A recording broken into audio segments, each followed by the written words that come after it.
Hi, I'm speech language pathologist Rebecca Reinking, and I wanted to show you my poppet or my poppers collection because I use these all the time in speech therapy for a number of reasons, but I feel like it's one of those really simple tools that speech pathologists should have because you can get very high practice trials in a very short amount of time. And I want to explain what I mean by that. So I'm going to help you visualize with this large one. When I look at this large poppet, I see 10 rows of 10 bubbles, which is 100 practices. So in my head, I know that, if I want to aim for a high practice session, like 100 trials, we have to basically say our words 100 times, and each bubble represents what I call a practice trial.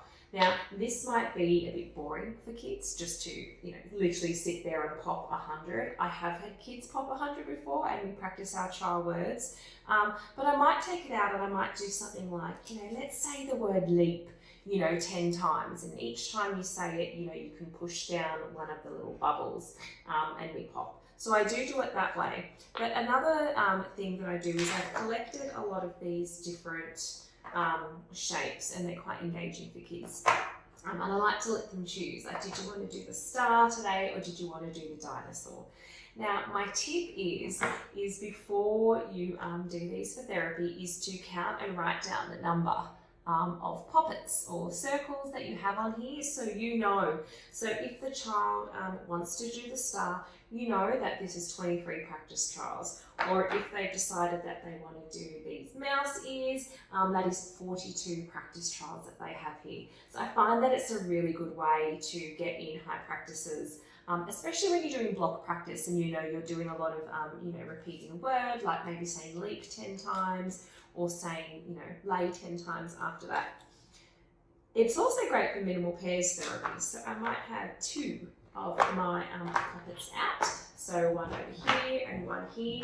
And if we have our words, so let's say we've got key and we've got ski here, what the child can do is they can say their word and they can push it down if they say it correctly. So key, and if they go over here and if they say key, I'll be like, oops, I don't think you can push that one down because you said this one. So they can actually see that, they haven't said their word correctly because this is not a key, this is a person skiing. And I like to give that feedback. Yes, now you can push down, one of the bubbles because you've said them differently. So I find that this is quite nice. And if you have poppets that have the same numbers, then you should be going through these at the same time if the child is saying them correctly. The last one I want to show you is this one. So this is nice because you can play it with dice. So you can put a dice in the center here and you can roll it. And I like to play it as a game, like a race, like who can pop all of their little bubbles first. So let's say if I roll a 3, then I can push 3 down. If they roll a 5, the child can push down 5. But again, I always have my cards here. So if it's minimal pairs therapy, you say your pairs and you push it down the number of times that the dice shows. So if you just roll a 1, you would say key and ski. If you roll a 2, let's say slime, lime, lime, slime, lime, slime, slime, lime, or I might introduce, different pairs consecutively. So if I've got 5 minimal pairs, I might do each, you say each different word pair once, and then you can push down to 5, and then we roll the dice again, and we see who gets to the end first.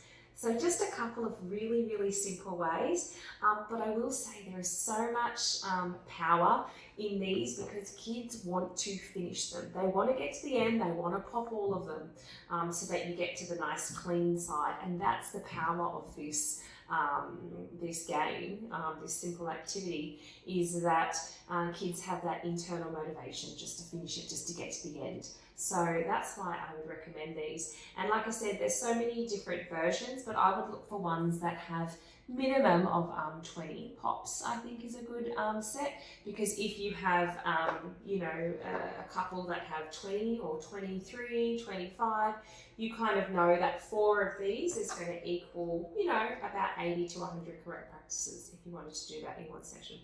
So I hope you like that tip. Make sure to check out some of my other videos where I share lots of simple therapy activity ideas that you can do in your sessions.